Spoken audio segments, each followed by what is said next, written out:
Islam claims that the Kaaba at Mecca existed since the time of Abraham.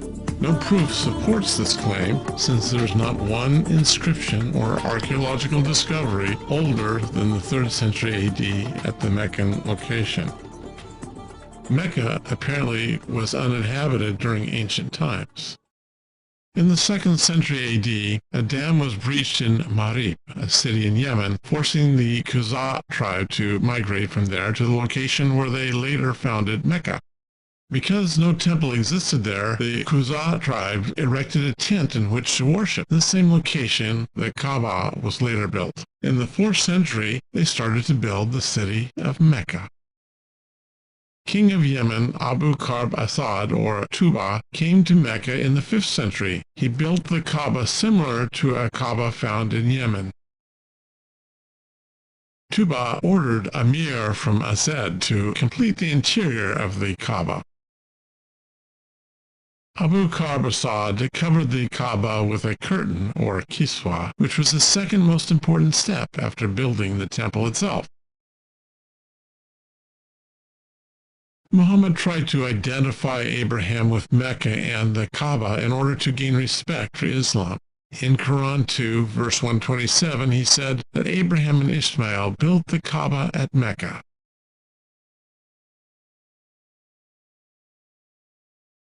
Up to Muhammad's time, Mecca had never been recorded in any ancient history. The following prominent Roman and Greek geographers and historians visited and explored the Arabian Peninsula, yet they never mentioned Mecca or the Kaaba even once. Herodotus, 450–420 BC, wrote about Arabian cities. Theophrastus, 4th century BC, wrote about Sabian, Arabian, and Yemeni societies. Eratosthenes, 3rd century BC, wrote about locations along the Arabian side of the Red Sea and about Arabian societies. Agatharchides, 2nd BC, wrote about Arabian cities and temples along the Red Sea. Strabo, 1st century BC, wrote about Arabian tribes and cities in central and western Arabia and about locations along the Red Sea.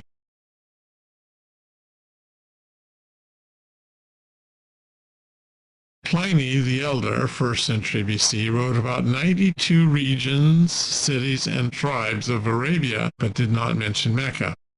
Ptolemy, 1st century AD, listed all the cities and regions of Arabia, but did not mention Mecca.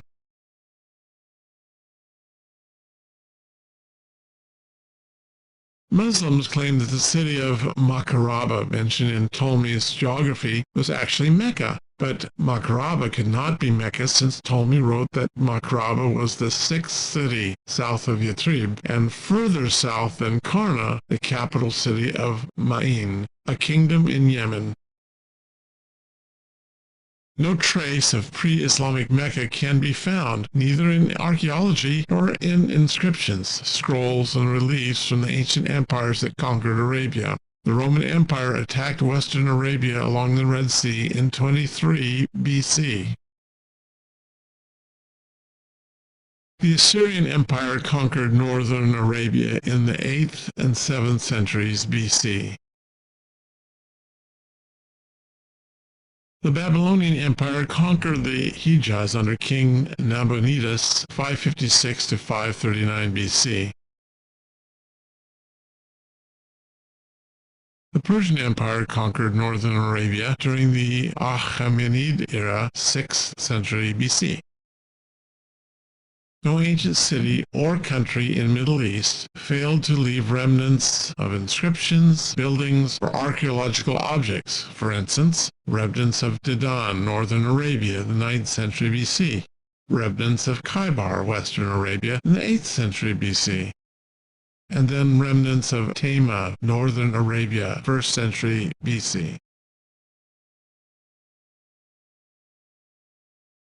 Stone carving from an ancient palace at Shabwa, the capital city of Hadramaut, Yemen, southern Arabia, 8th century BC through the 3rd century AD.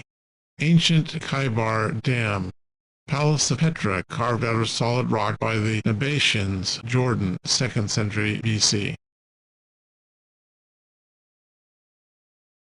All ancient countries and cities left many inscriptions, monuments, buildings, and their names were mentioned in other countries' inscriptions as well. There is no archaeological findings in Mecca from before the 4th century AD. This indicates that Mecca did not exist in the time of Abraham and Ishmael, nor even in the early Christian era. Seal of Dilmun Kingdom, Eastern Arabia, 3rd century BC. Inscriptions of the Sabaeans, 1st century BC.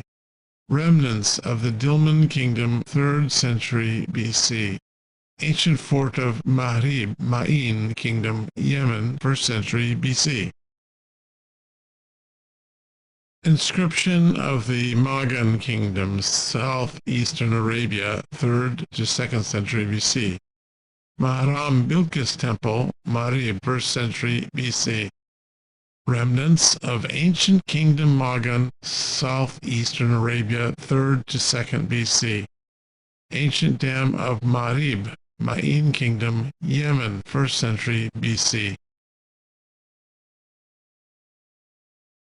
The prophet Moses explains, if the city of Mecca and the Kaaba existed since Abraham's era, it would be impossible for a city inhabited for over 2,000 years not to leave a single trace. Archaeological findings from the ancient Middle East are abundant since the area is so arid. Nature does not destroy historical monuments or objects as quickly as elsewhere. Thus, an examination by Muslims of the purported historical information in the Quran is long overdue.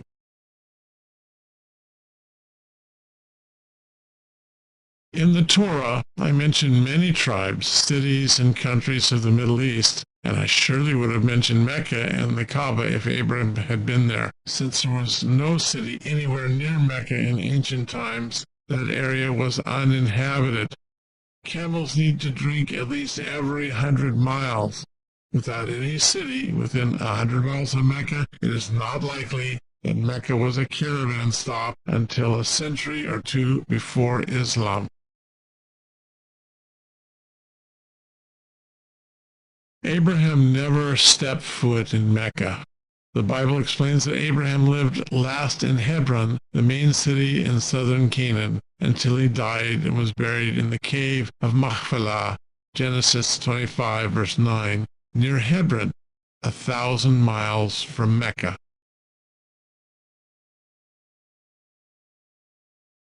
Abraham said, I came from Ur, a major city in Mesopotamia, and I stayed last in Hebron, in southern Canaan. I and my family went to Egypt only to avoid a famine in Canaan, Genesis 12, verses 10 through 20. And then we returned to Hebron.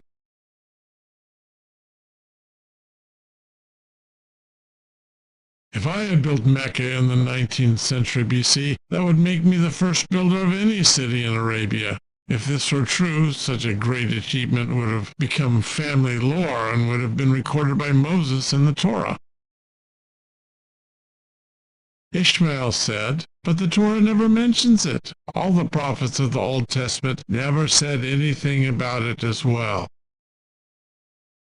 Hagar said, after Abraham ordered me and Ishmael to leave, we drank from a well at Beersheba, Genesis 21, verses 14 through 21, not from the Zamzam well at Mecca, which is 1,000 miles south of Beersheba. It would take months to walk from Hebron to Mecca, and it would be impossible for us to cross the desert.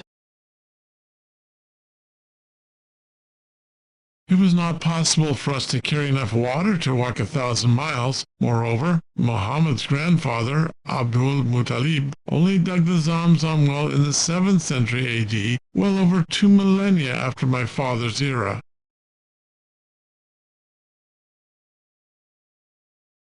I continuously stayed in the Paran Desert, Genesis 21, verse 21, near Hebron, south of Canaan. When my father passed away, I immediately attended his funeral at Machpelah Cave near Hebron, Genesis 25, verse 9. I couldn't do that if I lived in Mecca, 1,000 miles away from Hebron. Hebrew tradition and the weather conditions of Canaan obligated the family to bury Abraham's body the same day he died. I am not of Arab descent. Genesis 25, verses 12 through 18. The tribes descended from me still live in Canaan and Sinai until the 10th century BC. Then they dispersed, and there's no record of them after the 7th century BC. Without doubt, any genealogy connecting Muhammad to me is contrived.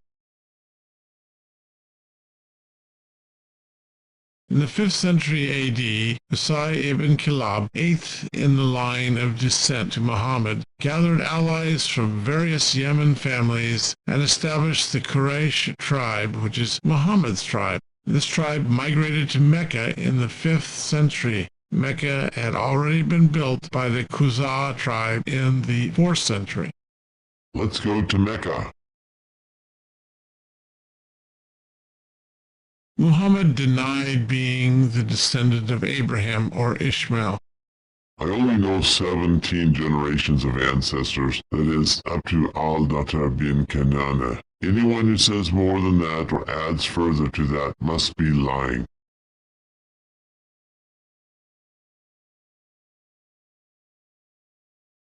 Ibn Ishaq listed 40 generations between Ishmael and Muhammad. Apparently, he didn't realize that 40 generations were not enough to cover the 2,600-year span.